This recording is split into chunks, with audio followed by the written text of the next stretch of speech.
नमस्कार देवियों सज्जनों, आज हमारा स्वागत है ज्योतिष जगत कार्यक्रम के अंदर। आज हमारे साथ में बैठे हैं डॉक्टर विश्वनाथ ज्योतिष। आज हम लोग एक थोड़ा टॉपिक लेके आए हैं मंगल के ऊपर।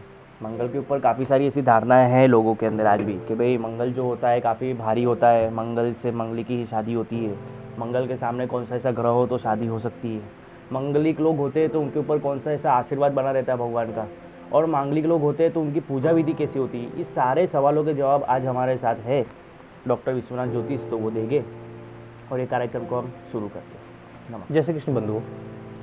देखिए युवराज जी, हमारे जन्माक्षर के 12 खानों में से लग्न, चतुर्थ, सप्तम, अष्टम और द्वादश खाने में जब कोई पापग्रह होता है तो जातक की जन्माक्षर मांगलिक कही जाती है। बराबर। इसमें सबसे अधिक मंगल का दुष्प्रभाव गिना जाता है, और यदि इन्हीं स्थानों में कोई पापग्रह भी बैठा हो तो भी जातक की जन्माक्षर मांगलिक कहलाती है। और साथ ही के साथ आपने जैसे कि जो स्थान बताए जी, वहाँ पर अगर किसी डैमेज स्थान में, जैसे कि आपने पहले एपिसोड में आप कह चुके कि 6, 8 और 12 ब्लैक होल है कुल मिलके, जी, तो अगर वो ब्लैक होल के अंदर अगर मंगल बैठा हो तो जी। उसमें वो जातक या जातिका की क्या चरित्र होगा उसका? देखिए, छठा, 8वां और 12वां स्थान हमारे जन्माक्षर के त्रिक स्थान कहे जाते हैं। अगर छठे स्थान में मंगल बैठा हो तो उतना प्रभाव खराब नहीं आता। अष्टम स्थान में मंगल बैठा हो तो जातक की जन्माक्षर मांगलिक कही जाती है, और 12वें स्थान में मंगल बैठा हो तो भी जातक की जन्माक्षर मांगलिक कही जाती है। जी। और उसमें उनको ट्रबल्स कैसे कैसे पड़ सकते हैं? देखिए, मांगलिक होने से हमारे केवल वैवाहिक जीवन में थोड़ी बहुत बाधाओं का सामना करना पड़ता है। बराबर। व्यक्ति का स्वभाव कभी कभी चिड़चिड़ा हो जाता है, लेकिन इसके और अधिक दुष्प्रभाव नहीं है। मतलब यही लोगों की एक चिंताजनक बात है कि वह मांगलिक है तो क्या करें, क्योंकि लोगों के दिल की धड़कन काफ़ी तेज हो जाती है। जी जी। तो इसमें मतलब इतना घबराने वाली ज़रूरत नहीं है ना, इतना सब कुछ करने की ज़रूरत है। जैसे कि अपने विश्वनाथ जी ने बताया कि भाई इसमें व्यक्ति का जो नेचर होता है वो चिड़चिड़ा आ जाता है, तो चिड़चिड़ापन को अगर दूर करने के लिए क्या करना पड़े? देखिए, इसके लिए हमें ज़रूरत है मंगल की रेमेडीज़ कराने की। अच्छा। और युवराज जी, एक निगेटिव ट्रेट ही नहीं, इसके कुछ पॉजिटिव ट्रेट भी हैं। हाँ। जैसे मान लिया हम मांगलिक हैं, जन्माक्षर मांगलिक आती है, तो इसके सकारात्मक पहलू भी बहुत अच्छे हैं। जैसे सकारात्मक पहलू में हमने ऐसा सुना है कि वो सही है गलत, वो हमें बताइएगा। जी जी। एक तो ज़मीनों के काम वो कर सकते हैं। जी। दूसरे फिर वो लकड़े के व्यापार में बन सकते हैं। जी। या ज़मीन से उत्पन्न होने वाली हर चीज़ों के काम वो कर सकते हैं, तो क्या ये बात सही है? बिल्कुल माना जा सकता है। अच्छा। देखिए, अगर लग्न स्थान में मंगल बैठा हो, व्यक्ति बहुत ही करेजियस, साहसी, उद्यमी, हर काम के लिए, एक्शंस के लिए तैयार। और यदि चौथे स्थान में बैठा हो तो ऐसे स्त्री जातकों के पति एक्स्ट्रा सर्कुलर एक्टिविटी में शामिल रहते हैं। अच्छा। यानी उनके पास अपने टैलेंट के अलावा कुछ और भी टैलेंट जरूर होता है। सप्तम स्थान में अगर मंगल बैठा हो तो ऐसा आदमी बहुत ही एक बोलते हैं ना कि दैनिक रोजी रोटी रोजगार में सफल आदमी होता है, पार्टनरशिप में सफल आदमी। और यदि अष्टम स्थान में मंगल बैठा हो तो ऐसे व्यक्तियों को हिडन ट्रेजरी, गुप्त धन प्राप्त होने, जगह जितनी भी दुनिया में होती है या उनका जितना भी कोई जवाब आता हो, हिडन ट्रेजरी, गुप्त गड़ा धन भी प्राप्त करने की संभावना रहती है। और अगर व्यय स्थान में मंगल बैठा हो तो अब व्यक्ति और भी उद्यमी और साहसी। अब इसमें ये बात तो अपने हो गई जातक और जातिका दोनों के ऊपर लागू पड़ती है, स्त्री हो या पुरुष, उन दोनों पर। पर बाकायदा स्त्री के ऊपर कैसा मंगल का इम्पैक्ट रहता है और कायदे से पुरुष के ऊपर कैसा रहता है? देखिए, मांगलिक तो इन्हीं योगा से जन्माक्षर क्रिएट होती है।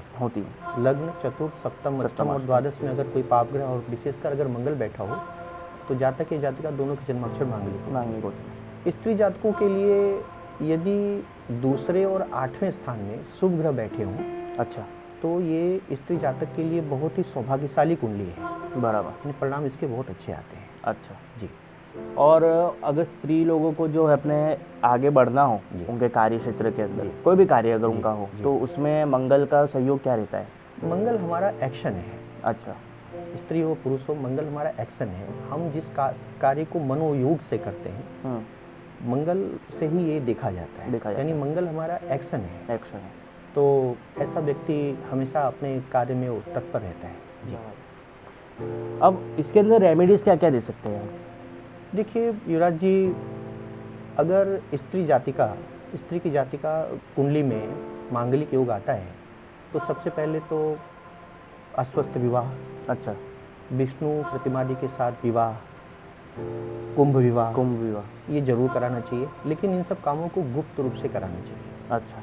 और यदि पुरुष जातक में ये योग बनता हो तो उनके लिए मंगल की शांति और अन्यत्र तरीके हैं, देश काल परिस्थिति के अनुसार भी विधियां बताई गई हैं। अच्छा जी। तो ये सब करने से इनको कैसे फायदा मिलता है? बिल्कुल बिल्कुल।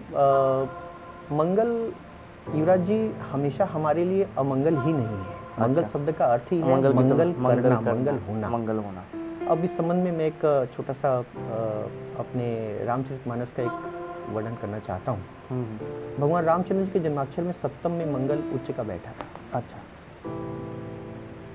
सीता और राम के जीवन संबंध थे वो सर्वविदित हैं।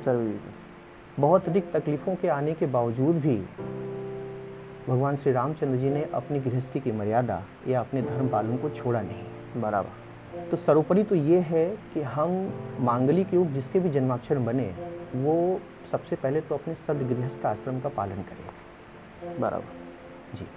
मतलब घर के अंदर सुख सुविधा लाए और घर के लोगों की इज्जत आबरू और रिस्पेक्ट करें। बिल्कुल करना चाहिए, तो ही वो आगे बढ़ सकते। बिल्कुल। और एक और धारणा लोगों के दिमाग में है जी, कई ऐसे दूसरे लोग भी है जी, और वो सही है कि गलत है वो हमें नहीं पता है जी, कि मंगलिक जो लोग होते हैं जी, उन्हें मूंगा पहनना चाहिए, तो क्या वो सही बात है? देखिए ये तो जन्माक्षर के अनुसार निर्धारित किया जाना चाहिए। बराबर। आवश्यकता नहीं, जरूरी नहीं कि मंगल योग हो तभी हम मूंगा धारण करें। बराबर। जन्माक्षर में जन्म कुंडली में जो ग्रह सबल निर्बल उसके अनुसार ये विचार किया जा सकता है। जी। और मंगल के अंदर भी काफ़ी बड़े चरण आते हैं कि भाई पहला चरण, द्वितीय चरण, तृतीय चरण जी। उसमें से सबसे भारी मंगल जो होता है वो कौन सा होता है? देखिए युवराज जी मांगलिक जन्माक्षर 3 प्रकार की होती है। अच्छा। एक नॉर्मल साधारण, दूसरा द्विगुणित और तीसरा त्रिगुणित। अगर एक नॉर्मल जन्माक्षर मांगलिक की बात करें तो अगर मंगल लग्न चतुर्थ सप्तम अष्टम में या द्वादश में बैठा हो तो जातक की जन्माक्षर मांगलिक है। हाँ। यदि इन्हीं स्थानों में मंगल कर्कस्थ नीच का हो जाए, अच्छा, यानी वो चंद्रमा की राशि में बैठा, तो भी इसको द्विगुणित मांगलिक जन्माक्षर कहेंगे।